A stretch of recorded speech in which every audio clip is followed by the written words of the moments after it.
We are awaiting a busy day to kick off on Capitol Hill starting in just 2 hours, as the Senate is expected to begin their vote-a-rama on President Trump's big, beautiful bill. So this all started on Saturday in the upper chamber when all but 2 Republicans voted to advance the package into debate before receiving its final vote and heading to the House. The 20-hour debate period then began Sunday afternoon when the Democrats' delay tactic finally came to a close. A nearly 16-hour reading of the 940-page package forced by Senate Minority Leader Chuck Schumer pushed debate well into the night. But now lawmakers are quickly approaching the July 4th deadline set by the president to get to his desk. He wants that bill on his desk. A lot of moving parts. Got team coverage for you. Let's go to senior White House correspondent Peter Doocy. He's here with the president's reaction. But first, we begin with Aishah Hasnie. According to reports, we want to start with Aishah because we like you better. Well, I like you too. I like Peter too. Do you guys have your coffee, your snacks ready? It's going to be a very, very, very long day because Vote-a-rama, yes, begins in just the next 2 hours here. We're going to start to see some senators showing up here. Hopefully they got a couple of hours of sleep here because this is going to be a very long, strenuous process here. But Republicans are inching very, very closely to getting this done and sending this big, beautiful bill over to the House, although it hasn't come without some spilled blood. Over the weekend, as you know, the Senate passed the big, beautiful bill, the House's version at least, 51-49 to begin debating this bill. And there were 2 defections on the Republican side. 2 Republicans, Senator Rand Paul and Tom Tillis, voted no. And that drew the ire of President Trump, who threatened to primary Tillis. Well, a few hours later, Tillis announced that he would not be seeking re-election. And here he is, along with others, on the floor debating the bill until about the wee hour of 1 a.m. last night. This bill in its current form will betray the very promise that Donald J. Trump made. This bill makes the 2017 tax cuts permanent. It avoids a tax increase for your family that's coming in December if we don't act now. Republicans are about to pass the single most expensive bill in U.S. history to give tax breaks to billionaires while taking away Medicaid, SNAP benefits, and good-paying jobs for millions of people. Okay, so what is the Vote-a-rama? We keep talking about it. It starts at 9 a.m. This is an opportunity for senators on both sides of the aisle to offer up an unlimited amount of amendments. This is where it gets tricky. The timing of sending everybody home, bringing them back this morning, could have been an unpopular decision, Brian, because normally you want to wear out the minority in the overnight hours so that they don't drag this along. And last time when they did the Inflation Reduction Act, that was President Biden's big sweeping legislation, that Vote-a-rama went on for 14 hours. President Trump is adding maximum pressure from the White House, although not as hung up on that July 4th deadline anymore. I'd like to say yes, but the problem is if we're 2 days late or 5 days late, everybody says, oh, he had a tremendous failure. Whatever it is, as long as we have it, it's very important. If we don't have it, there's a 68% tax increase. If we don't have it, the debt ceiling extension is very important. And guys, the way things are going, we are expecting the earliest we could see the House vote on this would be Wednesday. And that might be a strategy here to try to jam the House so that people don't have a lot of time over there to complain about this, jam them right before the 4th of July holiday weekend. Guys? Was the 14 hours a record, or is that just long? No, not a record. It's just a very long time. This could just go on for 2 or 4 hours, but we have seen them try these delay tactics, especially over the weekend. So we expect this to be a very, very long Vote-a-rama. Aishah, they changed the bill. So now when it goes to the House, do you expect for there to be this? They haven't changed it yet. Okay, so this is the part that's going to change it. Exactly. So they're going to change different portions that the House already did. So when it goes back to the House, you expect another big debate again, right? Yes.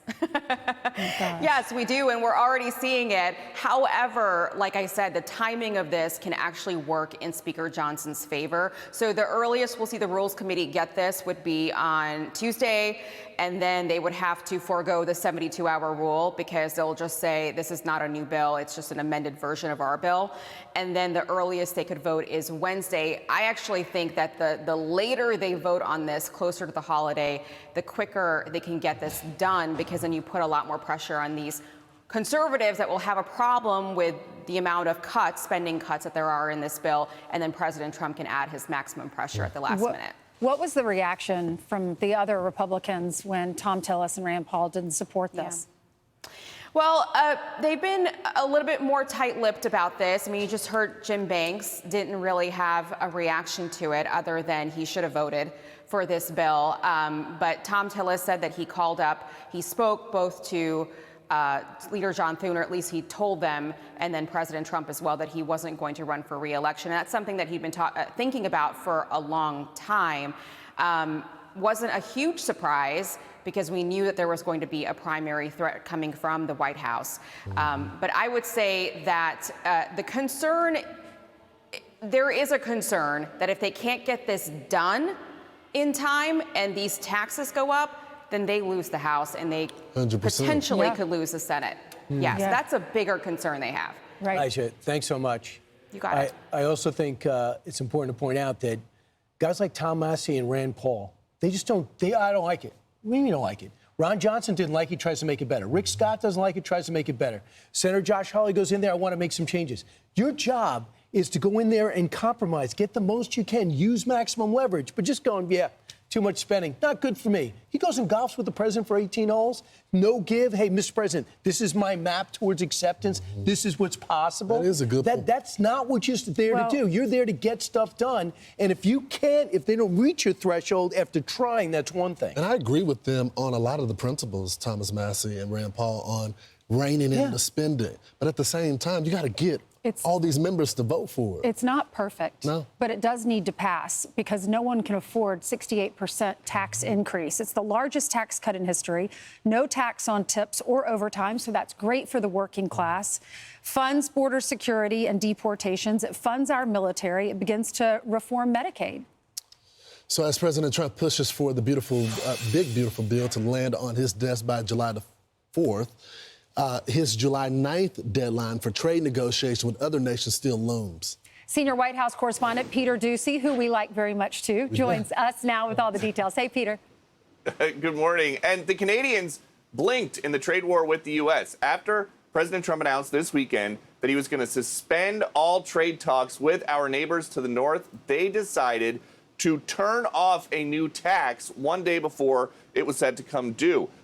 It is the digital services tax. It took effect in June of last year, and it requires some businesses to pay a 3% tax on revenue that they earn from engaging with Canadian users online. So that could affect companies like Amazon and Meta and Google and Apple. And as tariff talks continue with other countries and Canada, the president's team is most concerned with protecting the following sectors: steel, aluminum, auto, copper, lumber, semiconductors and jet engines, and pharmaceuticals. And all those tariff deals are set to be settled by a long-standing July 9th deadline. We made a deal pretty much with India. We made a deal with China. We made a deal with UK, great people. We made deals. But I'd rather just send them a letter, a very fair letter, saying, congratulations, we're going to allow you to trade in the United States of America. You're going to pay a 25% tariff or 20% or 40 or 50%.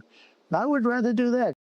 The president's legislative team is still whipping votes for the big, beautiful bill. They're telling Republicans that it would do the following. On taxes, it would deliver the long-promised tax incentives for tips, overtime, seniors, and car loans. It would extend the Trump tax cuts. It would raise the child tax credit, and it would add state and local tax deductions, the SALT deductions. And then on spending and budget provisions, it would increase defense spending. It would have billions for immigration enforcement. It would have Medicaid reforms. It would raise the debt ceiling, and it would have states start to chip in for SNAP benefits.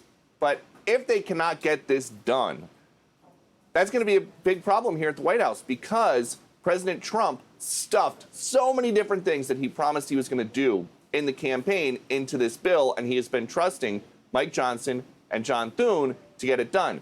If they can't, it's going to take a really, really long time for them to go individual item by individual item and fight it out over each thing to try to get the Trump agenda passed. Back to you. Yeah, I just, in the back of his head, John Thune must be saying, this is why I wanted to do 2 bills. And then Speaker Johnson says, I have no shot at passing 2 bills. I got to do this all at once. So it was a tactic. We'll see if a plan pans out. Thanks, Peter. Thank you, Peter. I'm Steve Doocy. I'm Brian Kilmeade. And I'm Ainsley Earhart. And click here to subscribe to the Fox News YouTube page to catch our hottest interviews and most compelling analysis.